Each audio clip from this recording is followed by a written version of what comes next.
Good evening, friends. So, meeting again with the organon of medicine, and let us start to discuss about the organon. Yesterday, we have finished the concept of what happens when two similar diseases meets inside one human being. And before that, we have learned about the what happens when two dissimilar diseases meets inside the one human being. And when it happens naturally, if it happens in case of the dissimilarity, there are three conditions explained by Hahnemann. The inference is drawn from the natural cases. The first one, if the older one is stronger, it repels the new one. If the new one is stronger, it suspends the old one for time being. And again, after some time, when it finishes its course, the old one reappears. And third condition, which he explained over there, dissimilarity, it forms the complex disease inside the human being, either a double complex or either a complex. And all those conditions he has correlated with the allopathy. The first, if the disease is stronger, the action of allopathic medicine never works over there. Second, if the action of the medicine is stronger than the disease, it temporarily suspends the action of the medicine, action of the disease. And again, when the medicinal action disappears, the disease reappears. And third thing, the complex which generally forms when you use long-term uses of the large doses of allopathic medicines always leads to some complex formations. So these are three conditions which he has explained with the proofs collected from the journals. And then he explained what happens exactly when two natural similar diseases meet. And he explains they neither repels, they never nor suspends, never forms the complex diseases.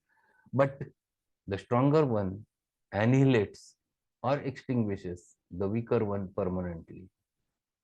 And from this, we can draw an inference that when you use the principle of law of similars, it definitely works, and stronger one, stronger artificial disease, which is created by the homeopathic medicine, removes the weaker natural disease permanently.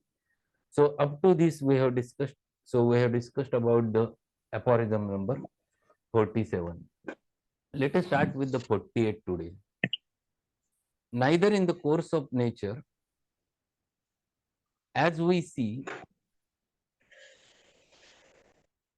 from all above examples, nor by the physician's art can an existing affection or malady in any one instance be removed by dissimilar morphic agent, be it ever so strong, but solely by one that is similar in symptoms and is somewhat stronger, according to the eternal, irrevocable laws of nature, which have not hitherto been recognized. And see what he explains over there. He explains on the basis of these three conditions from dissimilarity and one conditions from the similarity. The inference is drawn that dissimilarity, even though the medicine is strong, it never has a capacity to remove the original disease permanently. And second important inference is that if you are using the law of similars, that is the principle of similars, the stronger one removes the weaker one permanently. So homeopathic medicines, if it is applied on the basis of the law of similars, it definitely removes the natural disease permanently. So this is the inference which you can draw from above aphorisms. And here he explains two important words are there. The eternal laws, the word which has been used, eternal means which is remaining for longer time, for lifetime. In fact, ananta, satatsa, that is eternal. Irrevocable म्हणजे अपरिवर्तनीय, which cannot be changed by anything. And these laws of the nature which are there, and because of these laws, it is possible to get an ideal cure with the help of law of similar. So 48, in the 48 aphorism, he explains only the inferences which we can draw from those conditions. Then he turns toward the 49. Let us see what he says in 49. We should have been able to meet with many more real natural homeopathic cures of this kind if, on one hand, the attention of the observers had been more directed to them, and on the other hand, if nature had not been so deficient in helpful homeopathic diseases.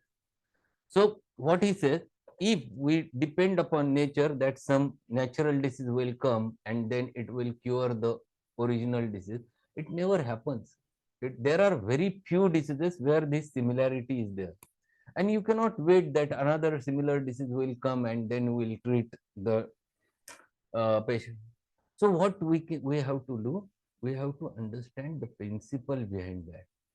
We have to consider what exactly inference is from that. And inference is that if the stronger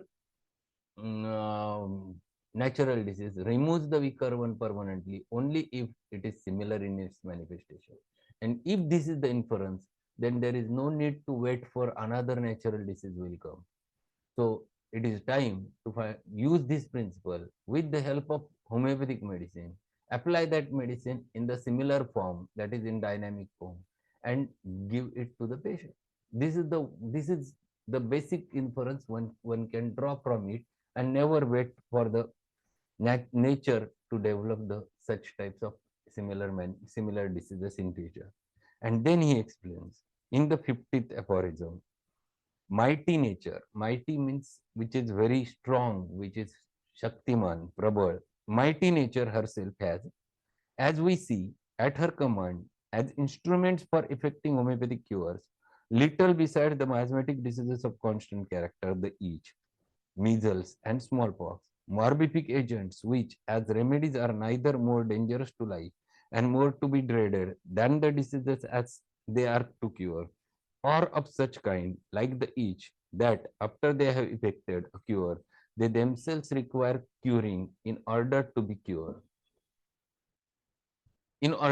eradicated in their turn. Both circumstances that make their employment as homeopathic remedies difficult, uncertain, and dangerous. So, if you will wait for the nature to develop some disease which will remove this natural disease, and you will expect that the new disease will come and have the similar manifestation, it's okay. But what happens if smallpox comes and removes the original ophthalmia? It's good. But smallpox is the dreadful disease. Smallpox itself has provided or developed many deaths. So you cannot depend upon the nature that if similar manifestations will occur and this original disease will disappear, because you don't know what type of similar disease will come and how much strong it is. And that's why it is not the thing with which you have to approach. We have to approach with the inference. We have to approach with the medicines, and medicines on the same principle, because the control of medicine is in your hand. The control of natural disease is not there in your hand. So there is a difference between these, and these are very important things which he try to explain over there. And there are two footnotes, the footnote number 58 and 59. In the footnote, the smallpox, there is footnote written over there, and an exanthamatous contagious principle present in the cowpox limb. So these are the few uh, important things which he tried to explain about this morbific agent. So you cannot wait the smallpox will come and remove the original some disorder of similar manifestation, because smallpox itself has a stronger characteristic.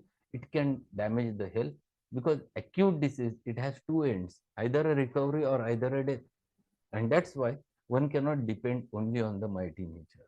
And then he explains about that, and how few diseases are there to which man is subject that find their similar remedy in smallpox, measles, and itch.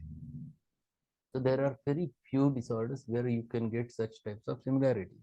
Hence, in the course of nature, very few maladies can be cured by these uncertain and hazardous homeopathic remedies. And the cure by their instrumentality is also attended with danger and much difficulty. For this reason, that the doses of these morbific powers cannot be diminished according to the circumstances, as the doses of medicine can. So you can control the medicinal disease because the doses are in your hand, but you cannot control the natural disease. And if you don't have the control over natural disease, it can damage the health also. So these are very essential things which he is explaining, that you should not depend upon that. What he further says, but the patient afflicted with the analogous malady of long standing must be subjected to the entire dangerous and tedious disease, to the entire disease of smallpox, measles, or yeast, which in its turn has to be cured. So if you remove the natural disease by the smallpox, but smallpox you have to cure. So ultimately you have to depend upon, you cannot depend upon the natural disease to come and remove the original one, because new disease also you have to remove. So ultimately you have to understand the principle behind that, and you have to use the homeopathic medicines which also acts in the similar manner and which also covers the disease in some same manner.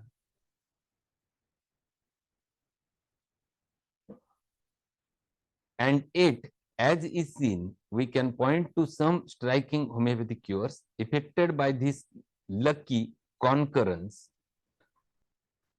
So, all so many incontrovertible proofs of the great, the sole therapeutic law of nature that obtains in them cures by the symptom similarity.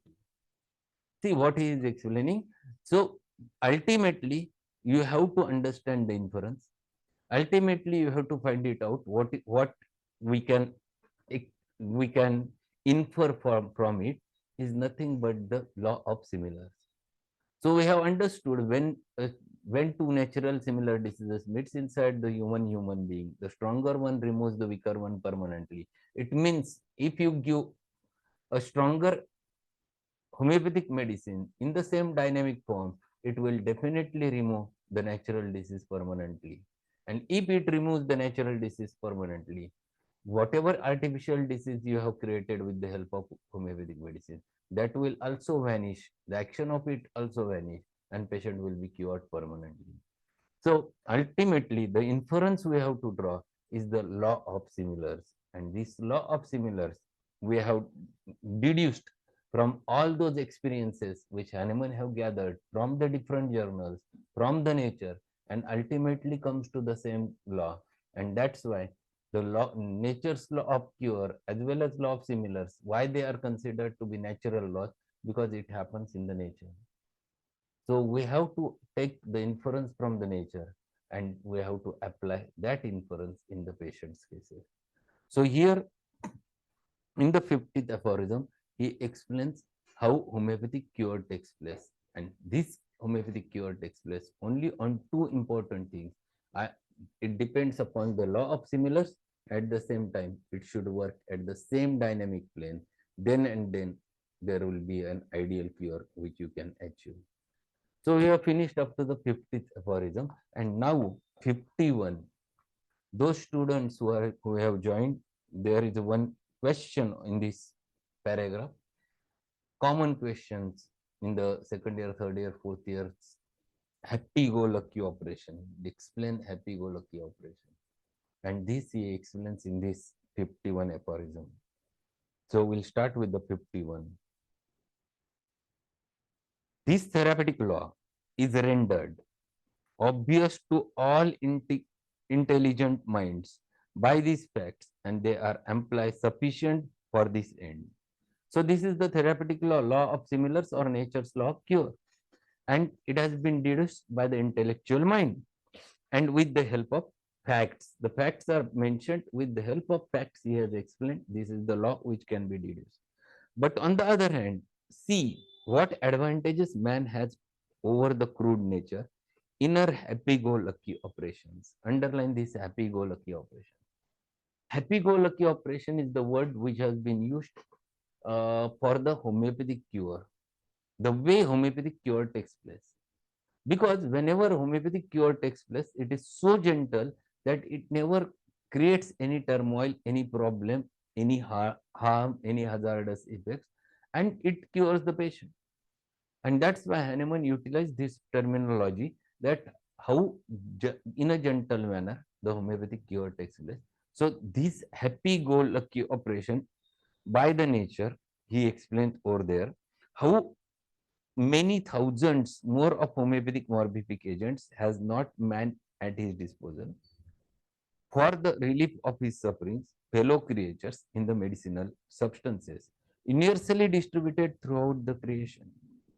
In them, he has producers of disease of all possible varieties of action, for all the innumerable, for all conceivable and inconceivable. Conceivable म्हणजे कल्पना करता येण्याजोगा, inconceivable which you cannot think, कल्पना न करता येण्याजोगा.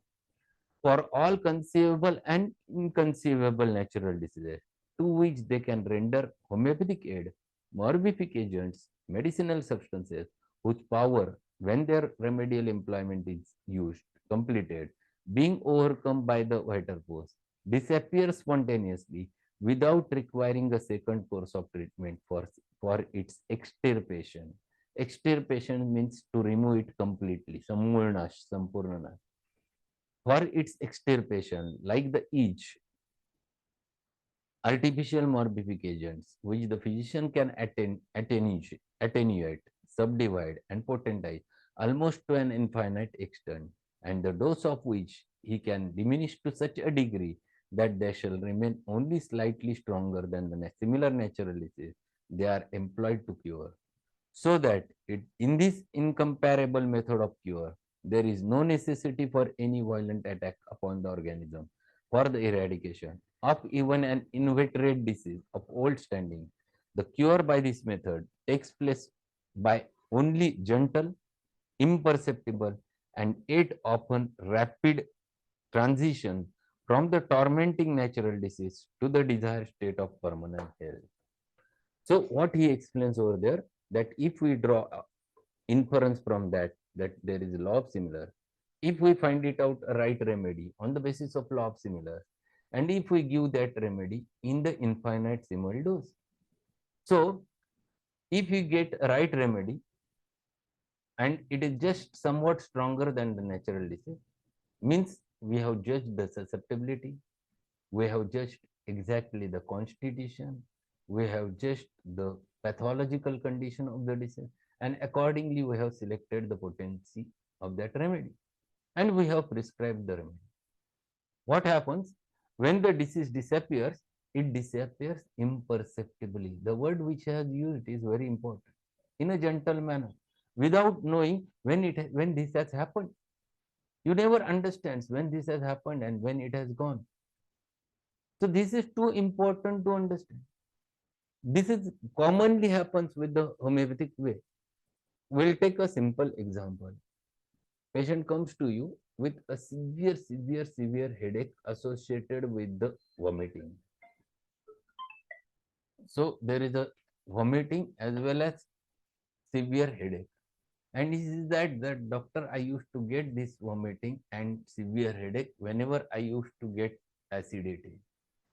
And he comes to you, he is in an acute phase, and at the same time both things are present. He was having severe gastritis because he has consumed something spicy and he started getting the headache. So this patient complains that he is having it again and again, and every time it is associated with the headache. So headache becomes a complete concomitant to the main symptom of a gastritis or a vomiting. Now you have understood this is the case of very specific remedy. Gastric headache, this has been mentioned over there in the materia medica. It is a gastric headache specifically, or headache associated with the gastritis. The remedy is, yes, everyone knows the remedy. Any idea?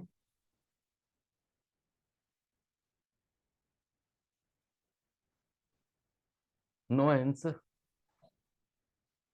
I expect the answer from you. Yes, Prasunna, she has right said it is the Robinia. Very correct.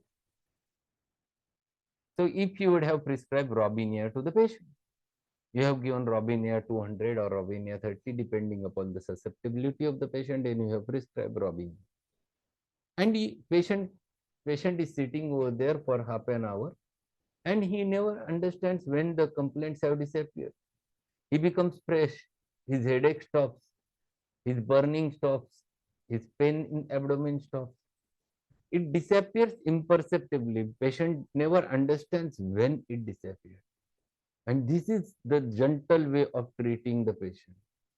So patient's headache is vanished without producing any damage to his gastric mucosa. In fact, even his gastritis also settled under the action of same medicine. And such type of cure can happen with the help of homeopathic medicine. So he has given very nice example of it, that happy-go-lucky operation is possible in homeopathy only because it the homeopathic medicines are used in so minimum dose just to stimulate the deceased vital force to regain its strength. And this is what is called as happy-go-lucky operation with the help of nature's law of cure. So we have finished 51. We'll finish one more today.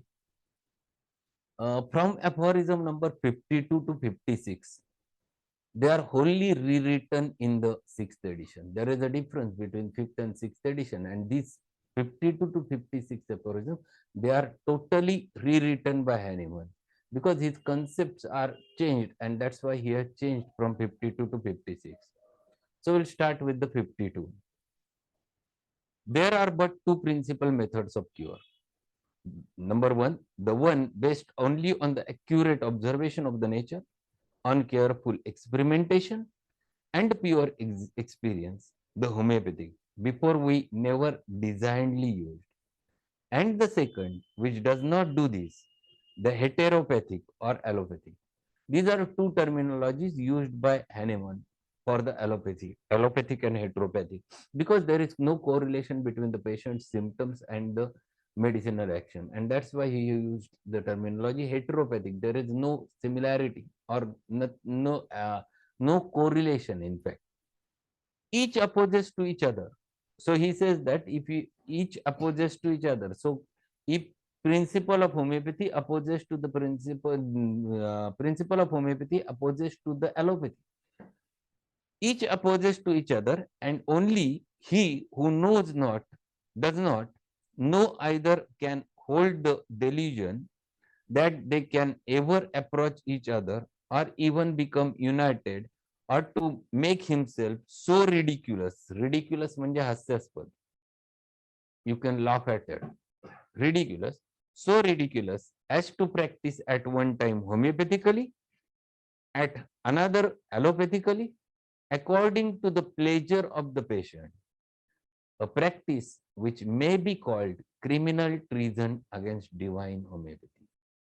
So what Hahnemann have said or labeled to these people who, according to the patient and according to their convenience, uses allopathic medicines at the same time homeopathic medicine, without understanding the principle behind the homeopathy, and there is no principle in the allopathy, and they still uses them. If they are not getting results with homeopathy, they consider that they are labeling this patient with the wrong impression that homeopathy is not working, and let us start with allopathy. And two such peoples, Hahnemann labeled by the name, they are called to be a criminal treason. Treason म्हणजे गुन्हेगार against the divine homeopathy. What is divine? Divine means Daivi, Ishwari. So this terminology used by Hahnemann was very correct. Whenever you never get the result, it is not the fault of the patient. It is the fault of you that you are not able to reach to the right remedy. And this is possible. This is possible only because of such a thing. And that's why one has to understand exactly that what is the problem with the patient and what remedy is. If you are getting right remedy by your science and art, you can treat that condition. But if you are not able to come to that, you cannot get cure. And if you don't get a cure, and if you blame homeopathy, Hahnemann says you are criminal treason against the divine homeopathy. It is the fault of you and not the homeopathy. And it happens many times. You cannot get a right remedy because many times you never get the details of the patient. But you have to work hard to find it out the right remedy. And that's why Hahnemann have labeled to those peoples who uses both the pathies or blames the homeopathy because they were not getting the result and uses allopathy.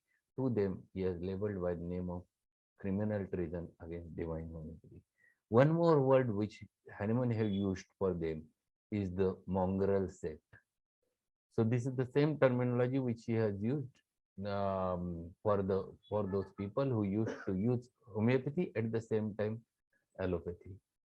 So we'll stop over here. There is one more short note for the students: the criminal treason against divine homeopathy. This is the short note in the exams. So prepare that short note. Here you have to explain the concept that Hahnemann wants to explain, that you have to treat the patient either homeopathically perfectly, or if you are not able, don't blame homeopathy. If you are asking the patient to use the allopathy, but without, it is your fault, not the fault of the homeopathy. So this is what you have to understand from this. So today we have finished many more aphorisms. We have started directly with the 48 and we have reached to the 52. These 5 aphorisms are very essential to understand. All those are inferences and laws. We are reaching to the 70th aphorism where the theoretical part of Organon will be finished. Our concepts regarding the Organon will be finished, and thereafter starts a practical part, and which will have to learn by heart. There I will going to give maximum time to each aphorism because that is very important for us to learn. So that's all for today's session. Any queries, any questions that are there, we can discuss. 48 to 50. Sir, good evening, sir. Good evening. Sir, my son's case I have sent to Prerna, sir. Just please go through, sir, once. Okay. I am giving him Noxom. Noxom 200 is continuing, but today morning I was not there, so he did not take to morning in the afternoon. He did not take Noxom 200, sir. Just now he had severe again flatulent tightness of abdomen. When he has tightness of abdomen, he will compulsory have the left leg pain with backache and headache Okay. and heartburn. Okay, I will go through the case and then let you know what a depicting remedy which we have to use. But Sir, just now I gave Noxom 200 one more dose and he is feeling better now, sir. yes, Naxomica is acute state remedy that will cover the acute state, but Yeah, it will not cure the whole case. We have to yeah. complement it. I will go through the case and then I will let you know. Okay. Okay, sir. If Thank you. any queries are there, I will ask you regarding the case. Yeah, sure, sir. Please let me know the timing, sir, so that that No, time I will ask him to sit. no, I will let you know because tomorrow there will be it is the bazaar day in Sangamner, so we have many more patients. But still, whenever possible, I will call you. Okay, sir. Yeah. Thank you. Okay. Thank you, sir. Any other queries from anyone? Any question?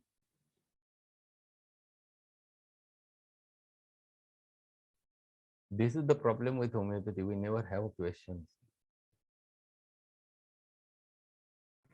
Sir, sir, now nowadays in winter season, mostly we get the patients, fisher patients, sir, Yes. fisher complaints. Hmm. So, any specific remedies we can try? Basically, there is no specific remedy, but still one remedy where the fisher and winter has a correlation.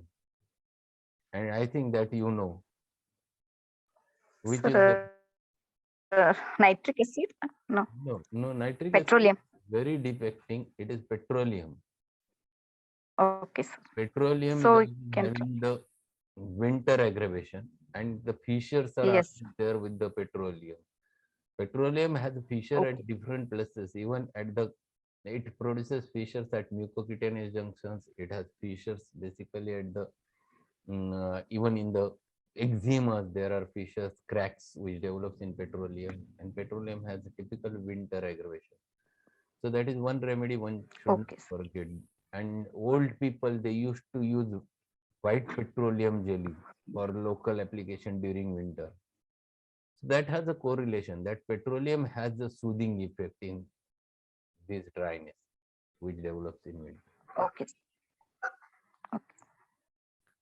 Anything else? Karuna?